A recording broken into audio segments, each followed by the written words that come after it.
Assalamualaikum warahmatullahi wabarakatuh. Perkenalkan, nama saya Muhammad Agus Nur Maulana.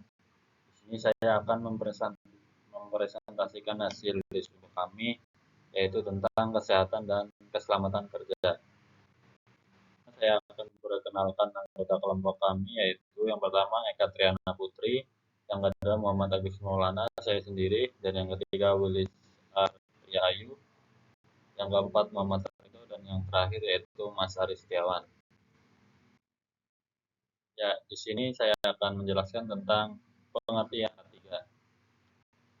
Kesehatan dan keselamatan kerja atau K3 bahkan upaya kita untuk menciptakan lingkungan kerja yang aman untuk mengurangi probabilitas kecelakaan kerja. Hal ini melibatkan identifikasi, pencegahan, pengendalian risiko yang dapat membahayakan kesehatan pekerja. Selanjutnya yaitu ruang lingkup K3.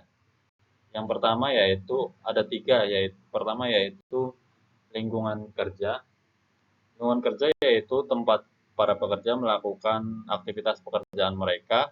Kondisi lingkungannya harus dibuat aman agar meminimalisir risiko kecelakaan kerja seperti memastikan pencahayaan, lantai tidak dan lain sebagainya. Yang kedua yaitu alat dan bahan kerja. Alat yang digunakan dalam proses produksi itu harus diperhatikan kelayakan pakainya dan harus sesuai dengan aturan yang berlaku karena bisa mempengaruhi dan keselamatan pekerjaannya. Terakhir yaitu metode kerja. Prosedur kerja merupakan standar kerja yang harus dilaksanakan oleh setiap pekerja agar pembuatan SOP pada setiap perusahaan terlaksana secara efektif dan efisien. Selanjutnya yaitu 3 faktor penting program keselamatan kerja. Keselamatan dan kesehatan kerja yaitu berdasarkan pri kemanusiaan. Pertama-tama, para manajer akan mengadakan pencegahan kecelakaan atas dasar peri kemanusiaan. Yang kedua, berdasarkan undang-undang. Program keselamatan dan kesehatan kerja berdasarkan undang-undang yaitu bagi sebagian mereka yang melanggarnya, maka akan dijatuhi hukuman denda. Yang ketiga yaitu berdasarkan alasan ekonomi. Sebagai peringatan keselamatan kerja karena biaya kecelakaan kerja beserta dampaknya sangat besar bagi perusahaan. Selanjutnya yaitu dasar hukum K3. Undang-Undang Nomor 1 Tahun 1970 tentang keselamatan kerja, Pasal 3 dan Pasal 8. Selanjutnya itu Permenaker Nomor 3 Tahun 1983 tentang pelayanan kesehatan kerja. Yang ketiga yaitu Permenaker Nomor 1 Tahun 1981 tentang kewajiban melapor penyakit akibat kerja. Yang keempat Permenaker Nomor 2 Tahun 1980 tentang pemeriksaan kesehatan tenaga kerja dalam penyelenggaraan keselamatan kerja. Selanjutnya Permenaker Nomor 5 Tahun 1996 tentang Sistem Manajemen K3. Dan yang terakhir yaitu Peraturan Menteri Perhubungan Nomor 7 Tahun 1900 tentang syarat kesehatan, kebersihan, dan penerangan di tempat kerja. Selanjutnya syarat-syarat penerapan K3. Pertama, mencegah dan mengurangi kecelakaan kerja. Yang kedua, memberi P3K kecelakaan kerja. Yang ketiga yaitu jelasin keadaan. Yang keempat, memberi APD pelindung diri pada setiap kerja. Yang kelima yaitu penerangan yang cukup dan sesuai.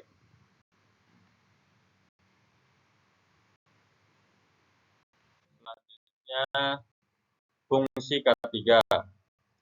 Fungsi K3 adalah menjaga dan keselamatan pekerja di tempat kerja. Ini mencakup upaya-upaya untuk mencegah pekerja cedera dan sakit yang dengan pekerjaan. Fungsi K3 juga melakukan pelatihan, pengawasan, pemantauan lingkungan kerja, dan kepatuhan terhadap peraturan keselamatan dan kesehatan kerja. Selanjutnya, manfaat K3 bagi perusahaan. Yang pertama yaitu melindungi pekerjanya dan fasilitas produksi dari kecelakaan kerja ataupun penyakit akibat kerja. Yang kedua, mengurangi lost time yang terjadi karena kecelakaan kerja. Yang keempat, perusahaan dapat mengurangi dari tingginya biaya atau tagihan asuransi. Yang keempat, meningkatkan produktivitas dan kinerja karyawan. Manfaat ketiga bagi karyawan. Yang pertama, pekerja akan memahami bahaya dan risiko dari pekerjaannya.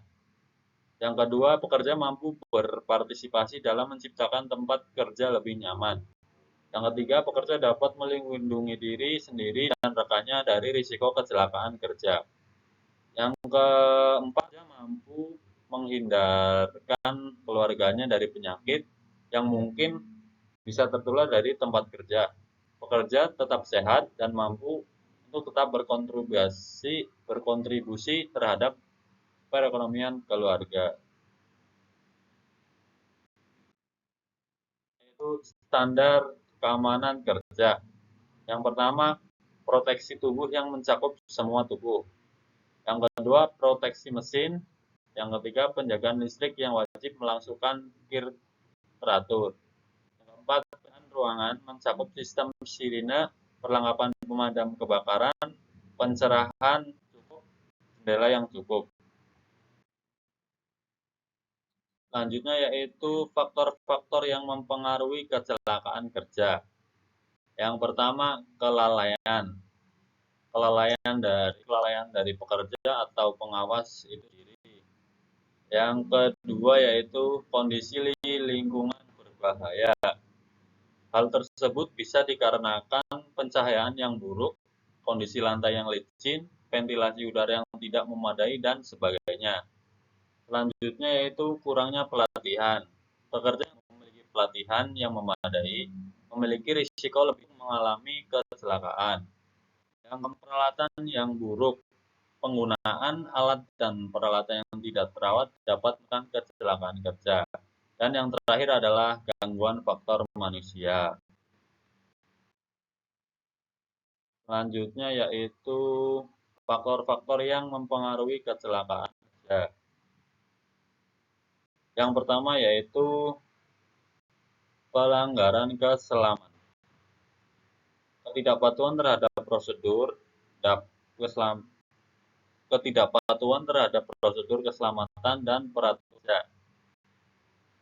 Jadi misalkan karyawan tidak atau tidak memakai APD dan melakukan itu termasuk pelanggaran keselamatan sehingga nanti bisa terjadi kecelakaan kerja diakibatkan oleh karyawan sendiri. Yang selanjutnya yaitu beban kerja berlebihan. Yang berlebihan atau tekanan waktu dapat mengganggu konsentrasi saat bekerja dan meningkatkan risiko kecelakaan kerja. Selanjutnya yaitu komunikasi yang buruk. Kurangnya komunikasi yang efektif di tempat kerja dapat menyebabkan ketidakpahaman pekerja ataupun kelelahan dalam instruksi. Selanjutnya yaitu faktor alamiah, dapat berupa cuaca buruk atau bencana alam yang akan kecelakaan kerja. Selanjutnya itu pengawasan. Pengawasan yang memadai dari atasan meningkatkan risiko kecelakaan kerja. Selanjutnya yaitu jenis bahaya dalam K3. Yang satu yaitu bahaya jenis kimia, dan jenis bahaya kimia berasal dari berbagai kimia yang potensi merusak kesehatan jika atau dikontak. Contoh bahaya ketiga jenis kimia yang pertama yaitu bahan kimia yang beracun, yang kedua uap bahan kimia, yang ketiga abu sisa pembakaran bahan kimia. Yang kedua yaitu bahaya jenis fisika. Bahaya ini berasal dari berbagai hal yang berhubungan dengan fisika dan berpotensi merusak kesehatan dan keselamatan jika terkontak. Contoh bahaya ketiga fisik yaitu termin atau terlalu panas. Selanjutnya suara terlalu yang dapat membuat pendengaran rusak. Yang terakhir yaitu kondisi udara yang selanjutnya baik berasal dari pekerjaan proyek berpotensi merusak kesehatan dan mengancam jiwa pekerja. Contoh bahaya K3 jenis ini, satu, penerangan di lokasi kerja sangat minim yang berpotensi mengakibatkan kerusakan penglihatan. Yang kedua, pekerjaan pengangkatan barang atau material yang kurang mengakibatkan luka cedera. Selanjutnya, peralatan dan pengamanan yang kurang lengkap yang dapat mengakibatkan terluka atau cedera. Upaya pencegahan kecelakaan kerja. Yang pertama yaitu memahami dan menerapkan K3.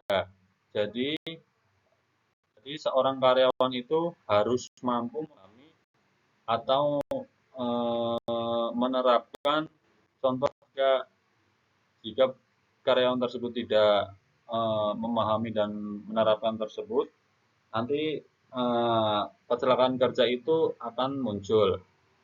Dan untuk pabrik atau pengusaha juga harus menerapkan K3 seperti menggunakan APD dan lain-lain. Selanjutnya yaitu menyiapkan alat pelindung diri. Jadi di setiap job itu harus memiliki APD sesuai dengan jobnya masing-masing. Yang ketiga yaitu membuat SOP. SOP yaitu standar operasional. Jadi di setiap mesin harus ada standar operasionalnya. Misalkan mesin ini hanya mampu memproduksi barang sejumlah ini dan tidak bisa lebih, dan misalkan mesin ini itu bisa bertahan sampai berapa jam, jadi jangan dioperasikan melebihi batas waktu yang ditentukan. Yang terakhir yaitu menciptakan lingkungan kerja yang aman. Jadi lingkungan yang nyaman itu juga mempengaruhi terhadap pencegahan kecelakaan kerja. Selanjutnya yaitu bagaimana penerapan K3 di perusahaan. Yang pertama yaitu melakukan perawatan mesin. Yang kedua, jam kerja yang manusiawi. Yang ketiga, mengatur regulasi terkait K3. Yang keempat, menjaga kondisi lingkungan perusahaan. Yang kelima, evaluasi berkala terkait penerapan. Selanjutnya yaitu meningkatkan kesadaran K3. Penyuluhan dan pelatihan reguler, membentuk tim keselamatan, laporkan. Yang ketiga, laporkan insiden dan investigasi. Yang keempat, penempatan tanda dan label keselamatan. Yang kelima, pengerutin oleh safety man. Yang terakhir yaitu apresiasi karyawan yang berkontribusi tingkatkan keselamatan. Kesimpulan dari materi yang saya sampaikan adalah keselamatan dan kesehatan kerja atau K3 adalah segala kegiatan untuk menjamin dan melindungi keselamatan dan kesehatan tenaga kerja melalui upaya pencegahan kecelakaan kerja dan penyakit akibat kerja. Untuk mengantisipasi terjadi kecelakaan kerja yang dominan berpengaruh terhadap produktivitas kerja, maka perlu lebih banyak dilakukan sosialisasi dan pengarahan. Ya, demikian presentasi yang dapat kami sampaikan. Kurang bila ada tutur kata yang kurang berkenan atau dalam presentasi kami mohon maaf yang sebesarnya. Wassalamualaikum warahmatullahi wabarakatuh.